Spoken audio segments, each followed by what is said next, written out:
Hello my foodies. तो आज हम बनाएंगे नेशनल का देगी दानेदार हलीम, वो भी अपने स्टाइल में। बिस्मिल्लाहिर्रहमानिर्रहीम। अस्सलाम वालेकुम to my all subscriber and welcome back to my YouTube channel. जैसे कि कुछ दिन पहले मैंने आपके साथ नेशनल का क्विक कुक हलीम शेयर किया था, तो आपकी रिक्वेस्ट पर मैं नेशनल का देगी दानेदार हलीम की रेसिपी लेके आ चुकी हूँ। तो चलें बिस्मिल्लाह पढ़ते हैं और रेसिपी की तरफ चलते हैं। So let's get started. सबसे पहले हमें चाहिए नेशनल का देगी दानेदार हलीम का पैकेट। तो यहाँ पे मैंने पैकेट ले लिया है और इसको ओपन कर लेते हैं। इसमें से दो शासे निकलेंगे, एक स्टेप ए और एक स्टेप बी। तो इन दोनों को किस तरीके से बनाएंगे वो मैं आपको साथ साथ गाइड करती जाऊंगी। तो ये देखें, स्टेप ए कुछ इस तरीके का है। इसमें अंदर दालें, गेहूं और कुछ और चीज़ें भी है। ठीक है, तो इसको हमने क्या करना है, 2 घंटों के लिए इनको भिगो के रख देना है। और इसमें जो स्टेप बी है वो है इसका खास मसाला, जिससे इसमें फ्लेवर आएगा। तो इसको हम कैसे बनाएंगे वो भी मैं आपको बताती हूँ। पहले हम इसको पानी के साथ अच्छे तरीके से वॉश कर लेंगे और फिर हम इनको भिगोने के लिए रख देंगे तकरीबन 2 घंटों के लिए। इस तरीके से मैं 4-5 पानी चेंज करके इसको अच्छे तरीके से वॉश कर लूंगी, फिर मैं आपसे मिलती हूँ। तो ये देखिए, मैंने दालों को अच्छे तरीके से धो लिया है, वॉश कर लिया है। अब हम इसको 2 घंटों के लिए रख देंगे ताकि अच्छे तरीके से सोक हो सके। चलें चलते हैं स्टेप बी की तरफ। तो सबसे पहले हम स्टेप बी की तैयारी करेंगे। तो उसके लिए हमें चाहिए कुकिंग ऑयल। तो यहाँ पे मैंने 1 कप से थोड़ा सा ज़्यादा कुकिंग ऑयल शामिल किया है। और अब हमें चाहिए खूब सारी प्याज। ठीक है, हम डालेंगे प्याज। यहाँ पे मैंने तकरीबन 5-6 अदद बड़ी साइज़ की प्याज ली थी, जिसको मैंने कटिंग करके और इसमें शामिल कर दिया है। थोड़ी सी प्याज हम रखेंगे, जब हम लास्ट में इसको सर्व करेंगे तब हम इसको यूज़ करेंगे।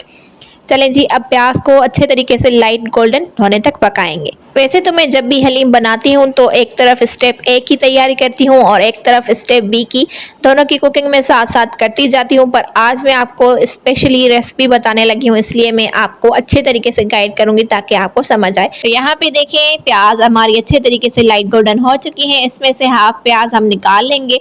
इनको हम लास्ट में सर्विंग के टाइम यूज़ करेंगे। ठीक है, हाफ प्याज को हम इसमें रहने देंगे और अब हम इसमें थोड़ा सा पानी का छींटा लगाएंगे ताकि प्याज हमारी मज़ीद जले ना।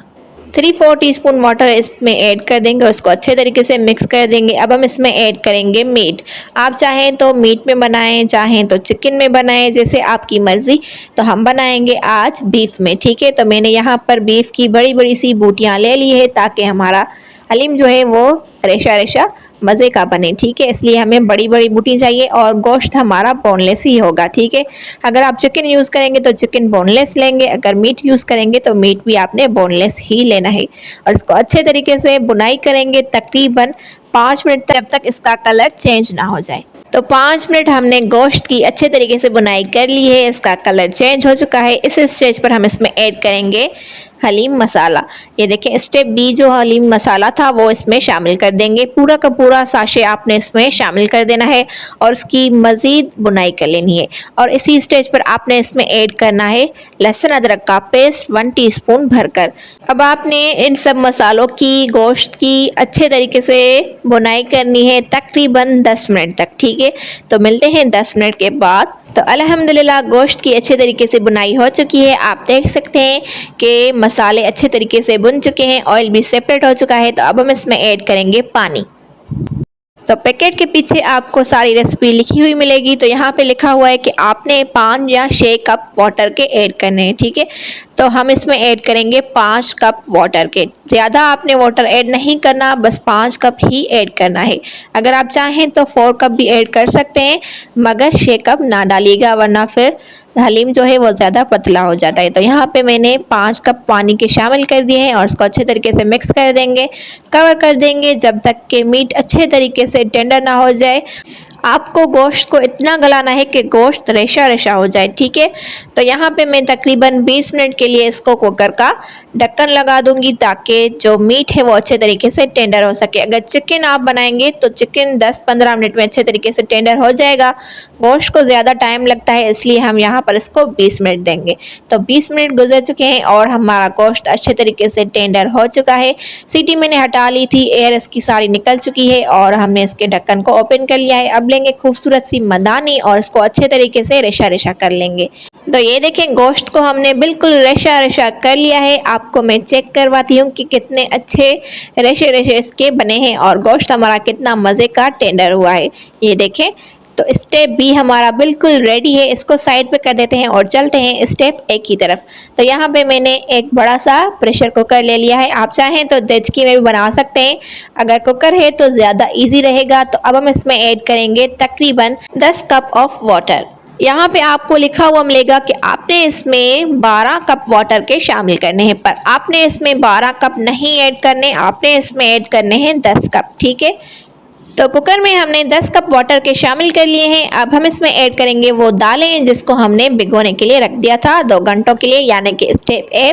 तो यहाँ पे हम सारी दालें शामिल कर देंगे और अब हम यहाँ पे लगाएंगे अपना तड़का, यानी कि हम इसमें कुछ ऐसी चीज़ें ऐड करेंगे जो कि आपको नेशनल देगी दानेदार हलीम के पैकेट पर लिखी हुई नहीं मिलेंगी। ठीक है, तो यहाँ पे हम ऐड करेंगे नमक तकरीबन 1 टीस्पून और अब हम इसमें ऐड करेंगे थोड़ी सी हल्दी तकरीबन 2 पिंच के करीब और अब हम इसमें ऐड करेंगे थोड़ा सा कुकिंग ऑयल, ताकि जब हम इसको कवर करें तो इसकी जो जाक है वो ऊपर ना आए।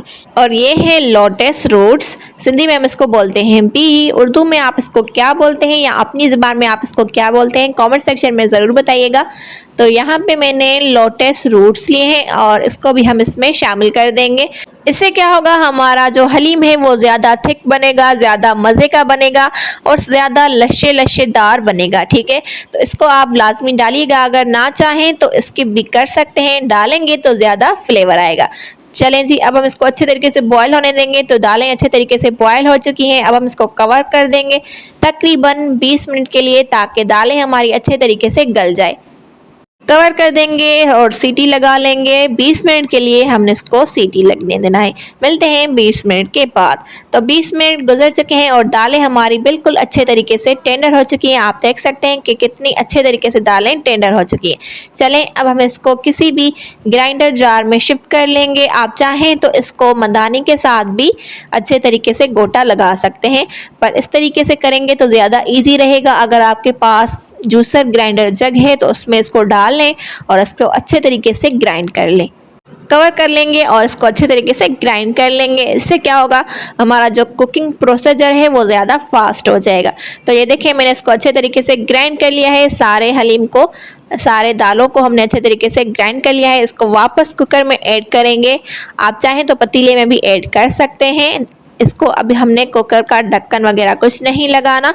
ठीक है, तो यहाँ पे जो हमने गोश्त टेंडर करके रखा था रेशा रेशा, वो इसमें शामिल कर देंगे। सारा का सारा आपने गोश्त इसमें शामिल कर देना है और इसको अच्छे तरीके से मिक्स करना है। तो स्टेप ए और स्टेप बी दोनों ही बिल्कुल रेडी हो चुके हैं। आपस में इनको मिला लिया है, बिल्कुल एक जान कर लिया है। अब हम इसको 10 मिनट तक अच्छे तरीके से चम्मच चलाते हुए मीडियम फ्लेम पर पकाते रहेंगे, ताकि इसमें जो भी फ्लेवर है वो अच्छे तरीके से आ सके। ठीक है, तो 10 मिनट हमने इसको अच्छे तरीके से मिक्स कर लिया है। अब हम इसको कवर कर देंगे और 10 मिनट के लिए हम इसको दम पे लगा लेंगे और फिर हम इसको सर्व करेंगे।